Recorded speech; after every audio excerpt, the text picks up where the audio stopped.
Hello and welcome to this week's live weekly warm-up. This one's going to be a really fun one. It's not exactly from the next generation clarinet method, but it's really closely related to something in there. And I was actually inspired to do this one today by something that's happening right now in the next generation implementation challenge that I'm doing. I've talked about this the past couple weeks, and it's already sort of in progress, so I won't go too in depth with it. But basically what it is a month-long challenge all about working on the next generation clarinet method book. And it's really cool happening in the Quick Start Clarinet Facebook group, where there's a post each day that sort of tells you what thing to do out of the book, and then you go do it and practice it, mark that it's done, comment with how it's going for you. And this challenge is about 1 week in right now, and it's going really well. Tons of people are getting really good things out of it. There's lots of progress being made, and I just couldn't be happier with the success that people are having with it right now. So if you're in the challenge, first of all, congratulations on doing it and getting in there. And I think it's really been going well. So I'm super happy about that and super excited for you. If you're not in the challenge, even though we're a week in, there's still time to get in there and do it. About up to 10 days, you should be fine. First of all, you can get caught up by doing a couple sessions a day. It's only about 20 or 30 minutes per session, so it's not totally unfeasible to do 2 or maybe even 3 sessions in the day.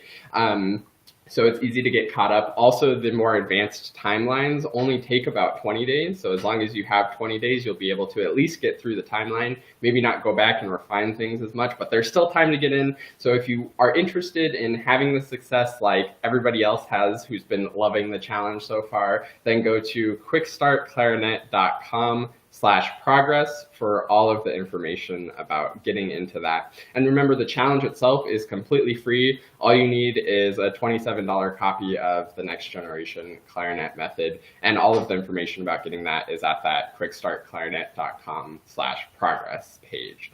So today's weekly warm-up comes from that. Somebody in the challenge was doing the Arpeggios exercise from the next generation clarinet method and started noticing some finger coordination issues and some other things like that. And I thought it'd be a perfect time to go over an Arpeggios exercise, sort of talk about how to get the most out of them.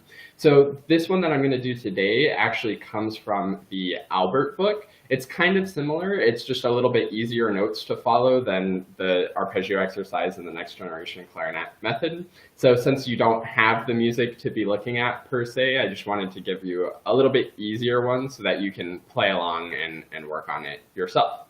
So the way that this exercise works is we're going to take an arpeggio, and I'm going to do it in C major because everybody loves C major. And what we're going to do is play a quarter note on the first note, and then sort of alternating triplets as we go up through the arpeggio. So instead of just 1, 3, 5, 1, like a normal arpeggio, we're going to sort of alternate back and forth. 1, 3, 1, 3, 5, 3, 5, 1, 5, 1, 3, 1, 3, 5, 3, 5, 1, sort of something like that. So I'm going to play it to demonstrate it, and then I'll talk about the things to focus on to like really get the most out of it.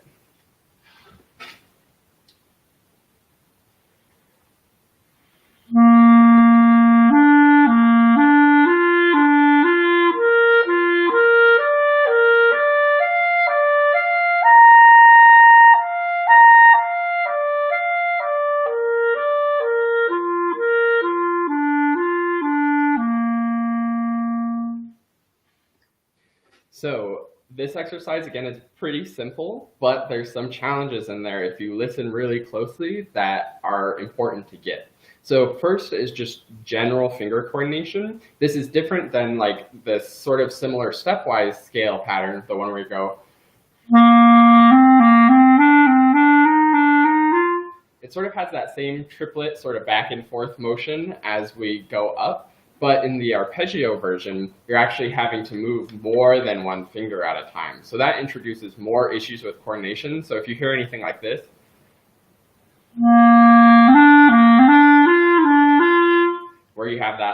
extra stuff in between, then that's showing that your fingers aren't quite moving together, those two fingers or these two fingers or whatever, the multiple fingers, especially from G to C, that's a lot of fingers having to move.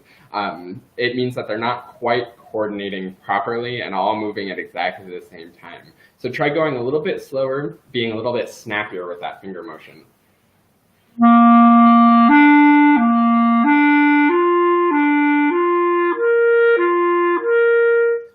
So everything's moving exactly together, really precisely. So that's the first challenge. The second challenge is getting every single note voiced really well. Again, when we're doing like more of the stepwise scale,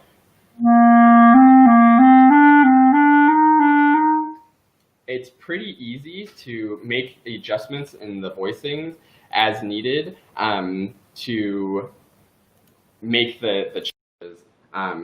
I just realized I wasn't on my good microphone, so the sound might have been terrible, so hopefully it's better. So when we're doing the stepwise scale, it's easy to make the adjustments as we're going up gradually. In the arpeggio, especially when we get up towards the higher notes, there's some bigger leaps in there and bigger adjustments in voicing that need to happen to get every note sounding its best. So that's going to take some practice and some close listening. So if you find yourself getting like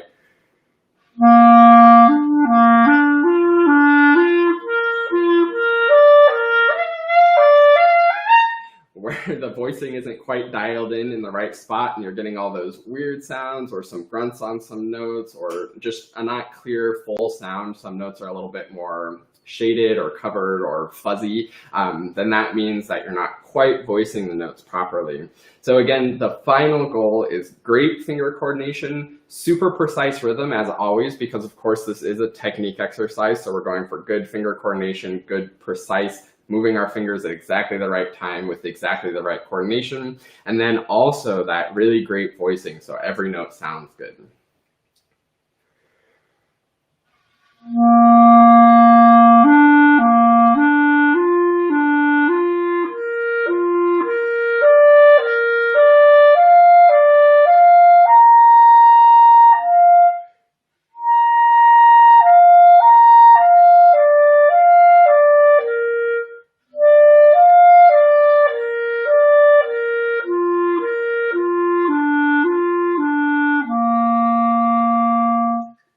So that's the kind of slow precision, really looking at everything. If there's anything like I heard that I didn't like, I just did it again because it's a warm-up and we're here to get the thing sounding great, not to just play through it. Once it's sounding great, then you can work on like getting your technique sped up a little bit and maybe do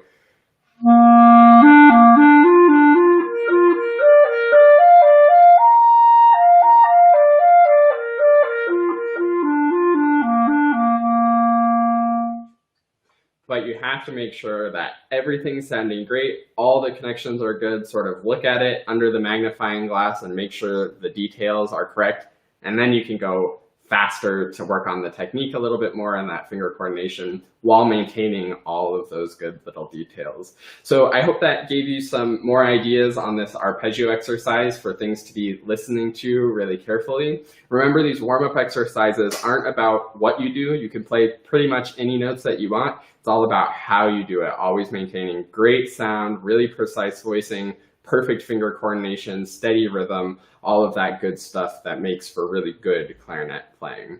So let me know if you have any questions. Again, it's not too late to get into the Next Generation Implementation Challenge. Just go to quickstartclarinet.com/progress for all of the information on that. And anybody who's watching this who's already taking the challenge right now, congratulations, you guys are doing awesome. I can't wait to see all of your progress this month. And I will see you next week in the next live weekly warm-up.